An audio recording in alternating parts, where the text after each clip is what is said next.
Hello everyone, welcome to our digital library. आज से हम लोग बहुत ही इंपॉर्टेंट टॉपिक शुरू करने वाले हैं जो कि है काय चिकित्सा। अब आप बोलोगे काय चिकित्सा में इतना टिपिकल क्या है, जो कि हम लोग तो जनरली पढ़ते आते ही हैं चरक वगैरह में। लेकिन जो काय चिकित्सा का प्रॉपर सब्जेक्ट है, इसमें हम लोगों को कोई भी निदान, पूर्व रूप, रूप, उपशय, इन सब से मतलब नहीं होता, ना ही संप्राप्ति से मतलब होता है। काय चिकित्सा का मतलब है सीधे ही सीधे चिकित्सा करना। तो जब आप काय चिकित्सा के पेपर देखेंगे तो उसमें आपको सीधे चिकित्सा सूत्र, चिकित्सा व्यवस्था पत्रक, ये सब लिखने को के लिए आता है। तो ये मैं अपने हैंड रिटन नोट्स से वीडियोस आपको प्रोवाइड करवाना चाहती हूँ, ताकि एग्ज़ाम के समय आपको ये चीज़ों में बिल्कुल दिक्कत ना हो। आप अभी से सारे पॉइंट्स नोट आउट कर सकते हैं। तो हम लोग प्राणभाष स्रोतस से स्टार्ट करने वाले हैं, जो कि आपको पेपर 2 के सिलेबस में मिलेगा। एक्चुअली मुझे पेपर 1 की जो टॉपिक्स हैं उसकी कॉपी भी मिल नहीं पा रही है। जैसे ही वो मिलेगी हम उससे शुरू कर देंगे। तो प्राणभाष स्रोतस, किसी भी स्रोतस को पढ़ने से पहले हमको ये समझना होगा कि उसकी बीमारियां हो किस वजह से रही है। तो इसमें हम लोग 4 प्रकार की चीज़ पढ़ते हैं। सबसे पहले पढ़ते हैं मूल। प्राणभाष स्रोतस के मूल क्या हैं, उनके दुष्टि के कारण क्या होंगे, दुष्टिजन्य लक्षण क्या होंगे और दुष्टिजन्य विकार क्या होंगे। ये सारी चीज़ें हम लोग किसी भी पर्टिकुलर स्रोतस के अंदर पढ़ेंगे।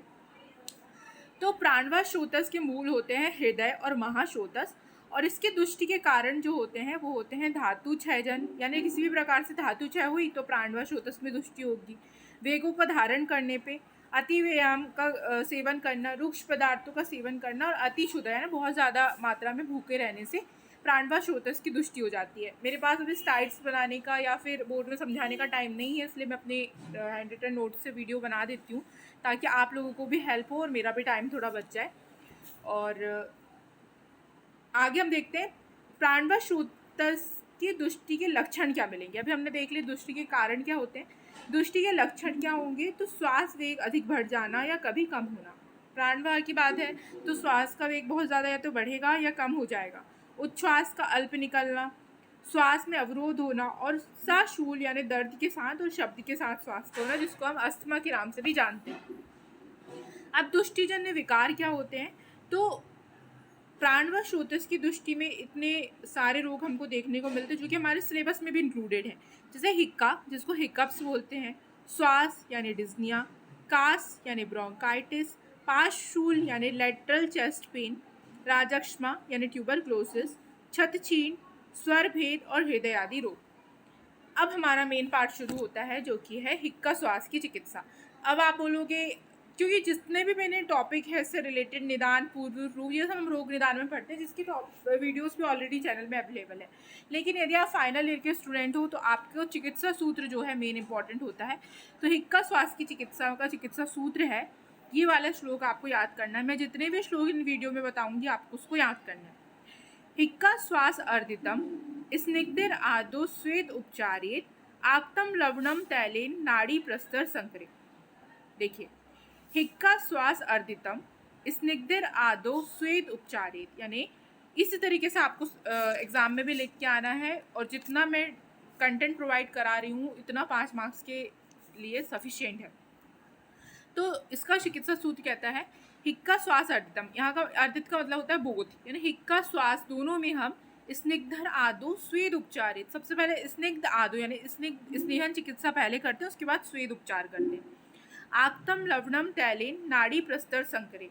अब स्वेद उपचार कैसे करेंगे, तो सबसे पहले इसमें 2 चीज़ों का वर्णन करा, स्नेहन और स्वेदन। तो स्नेहन हम करते हैं लवण और तेल के, यानी सैंधव लवण में तिल तेल को मिलाकर अभ्यंग करते हैं। और स्वेदन कैसे करते हैं, तो नाड़ी प्रस्तर और संकर स्वेद से।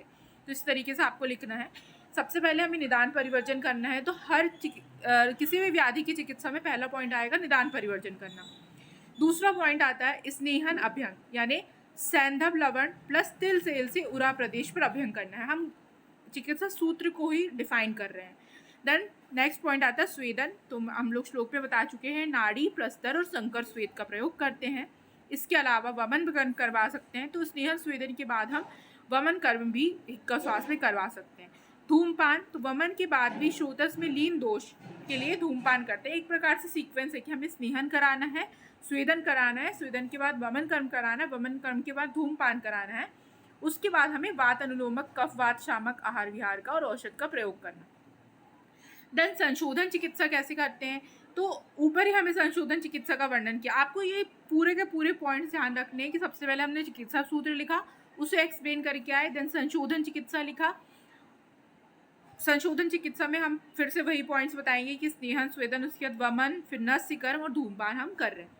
फिर आते हैं संशमन चिकित्सा। तो संशमन चिकित्सा में हम सबसे पहले हम देते हैं रस औषधि और भस्म या पिष्टि। ये कौन सी हम हिक्का या श्वास में दे सकते हैं। तो इनकी मात्रा होती है 120 से 250 मिलीग्राम। कम मात्रा है क्योंकि रस औषधियाँ हैं, और अनुपान हम मधु या उष्ण जल के साथ दे सकते हैं। तो मयूर पिच्छ भस्म, ताम्र भस्म, हिक्कांतक रस, शूद शेखर रस और श्वास कुठार रस हम एज अ रस औषधि या भस्म हिक्का श्वास में दे सकते हैं। या आपको प्रैक्टिकल में भी मैंने पेशेंट यदि आते हैं, आप ये सारी चीज़ का भी प्रयोग वहाँ पर कर सकते हो। सेकंड, वटी यानी टैबलेट के फॉर्म में हम लोग मात्रा 250 से 500 मिलीग्राम तक देते हैं, जिसका अनुपान उष्ण जल होता है। तो इसमें हम आरोग्यवर्धिनी वटी, शंख वटी और लवंगादि वटी का प्रयोग कर सकते हैं। नेक्स्ट हम आते हैं चूर्ण। तो चूर्ण की मात्रा जो होती है, हम जनरली जानते हैं कि श्वास कास में हम 3 से 6 ग्राम जो है चूर्ण की मात्रा यूज़ करते हैं। इसका अनुपान मधु उष्ण जल होता है। अब इसमें हम पिपली चूर्ण उष्ण होती है क्योंकि, त्रिकटु चूर्ण, भारंगी चूर्ण, शुंठी आदि चूर्ण और मुक्तादि चूर्ण का प्रयोग कर सकते हैं।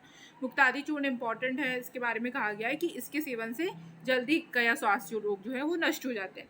देन आते हैं क्वाथ, आसव या अरिष्ट। तो इनकी मात्रा जो होती है 20 से 40 ml होती है, और अनुपान होता है समभाग जल, यानी जितना आप दवाई ले रहे हो 20 से 40 ml, इतने ही आपको उसमें पानी मिलाकर सेवन करना है। तो कनक आसव, दशमूल क्वाथ, वासादि क्वाथ, भारंगी क्वाथ हम ले सकते हैं। इसके अलावा घृत जो है, इसका 20 से 30 ml की मात्रा में हमें सेवन करना होता है। इसका अनुपान होता है उष्णोदक।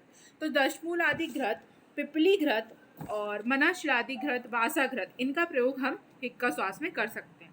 ये तो हो गई हमारी किन किन औषधियों को हम इस डिसीज़ में प्रयोग कर सकते हैं इसकी बात। देन हम ये लिखना पड़ता है आदर्श चिकित्सा पत्र। ये जनरली जो प्रिस्क्रिप्शन जो होता है उसे आदर्श चिकित्सा पत्र कहते हैं, जो हमारे OPD में वगैरह में हम लोग लिखते हैं एज अ डॉक्टर।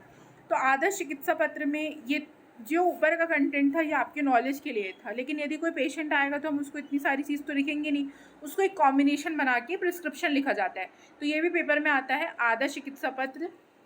तो हिक्का का क्या है, तो हिक्का का जो है निदान परिवर्जन करना।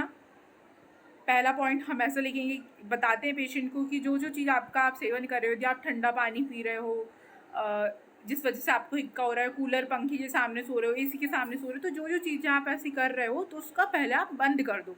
जैसे आप बंद करोगे तो जो बीमारी है वो अपने आप आधी से ज़्यादा ठीक हो जाएगी। तो ये होता है निदान परिवर्जन। दूसरा आता है हम कुछ ना कुछ योग बनाते हैं। तो श्वास कुठार रस 250 मिलीग्राम, मयूर पिच्छ भस्म 500 मिलीग्राम, पिपली चूर्ण 1 ग्राम। इसको 1/3 मात्रा, यानी सुबह, दोपहर, शाम, इसे 3 बार मधु के साथ भोजन उपरांत आपको सेवन करना है।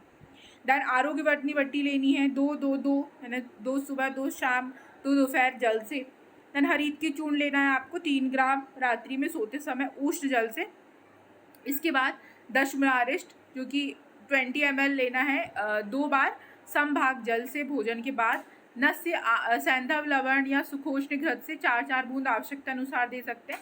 और हम इसके अलावा as a Ayurveda physician patient को कंसल्ट करते हैं कि योग अभ्यास करें, प्राणायाम वगैरह करें, जिससे हिक्का या श्वास जैसी जो वाली प्रॉब्लम है वो आपकी ठीक हो जाएगी। योग करने तो हम जनरली सबको बोलते हैं। इसके अलावा भी एज अ आयुर्वेदिक फिजिशियन हमें उन्हें बताना है कि पथ्य, आहार और विहार क्या होंगे। तो ये आपके एग्ज़ाम में पॉइंट्स पढ़ाने के लिए काम का है।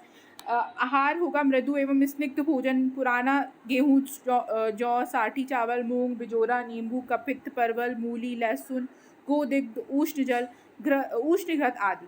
विहार में हम उष्ण जल से स्नान, आतप सेवन, वेगों को धारण न करना, अल्प श्रम करना, मैथुन और व्यायाम का त्याग आदि बताते हैं। इसके अलावा अपत्य आहार में गुरु, शीत, अन्नपान, दधी, उड़द, तिल, कल्क, लस्सी, गरम मसाले, जलीय जीवों का मांस, मछली, विरुद्ध आहार आदि को अवॉइड करने के लिए वहाँ पर हम बोलते हैं। तो ये था हमारा हिक्का का प्रिस्क्रिप्शन। हिक्का श्वास दोनों के चिकित्सा सूत्र सेम है, संशोधन वगैरह सेम है, संशमन चिकित्सा जो हमने योग पढ़े थे वो सेम है, लेकिन आदर्श चिकित्सा पत्र हमें अलग अलग लिखना होगा। तो श्वास के लिए आदर्श चिकित्सा पत्र हम देखते हैं। यदि स्पेशली तमक श्वास करके क्वेश्चन आता है, श्वास यदि कॉमन लिखा है तो उसका श्लोक हिक्का श्वास अर्धदम वाला चिकित्सा सूत्र सेम जाएगा, लेकिन तमक श्वास का पर्टिकुलरली चिकित्सा सूत्र अलग होता है। कासो छर्दनम दद्यात् स्वर भंगे तो बुद्धिमान वात श्लेष हरिर्युक्तम तमके तु विरेचने। फिर से रिपीट करती हूँ, कासो छर्दनम दद्यात्, यानी यदि तमक श्वास है तो उसमें हमें व्यक्ति को छर्दन यानी वोमिटिंग करानी है ना।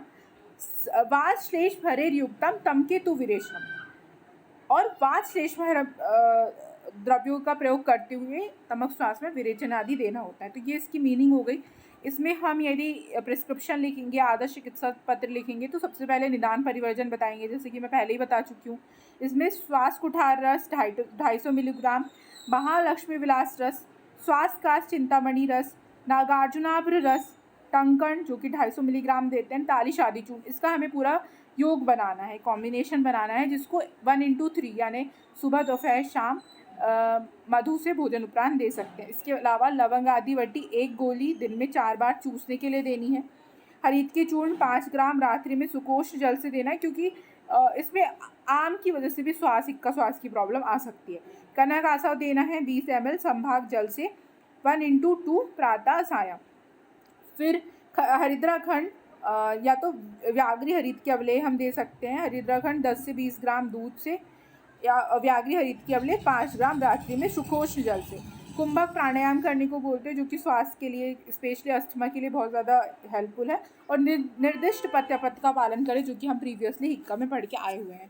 तो इस तरीके से सभी व्याधियों के मुझे लगता है कि शॉर्ट में यदि आप ऐसे नोट्स तैयार कर लेंगे तो एग्ज़ाम के समय बहुत हेल्पफुल होता है, क्योंकि एग्ज़ाम के समय पूरी काय चिकित्सा के 4 वॉल्यूम पढ़ना बहुत ही टफ पार्ट होता है। तो यदि आप इसी तरीके के वीडियोस चाहते हैं और भी सब्जेक्ट्स में, तो मुझे कमेंट करके ज़रूर बताएं, तभी मैं आगे के वीडियोस बनाऊंगी आपके लिए। Thank you so much. Stay connected with our digital library for more videos.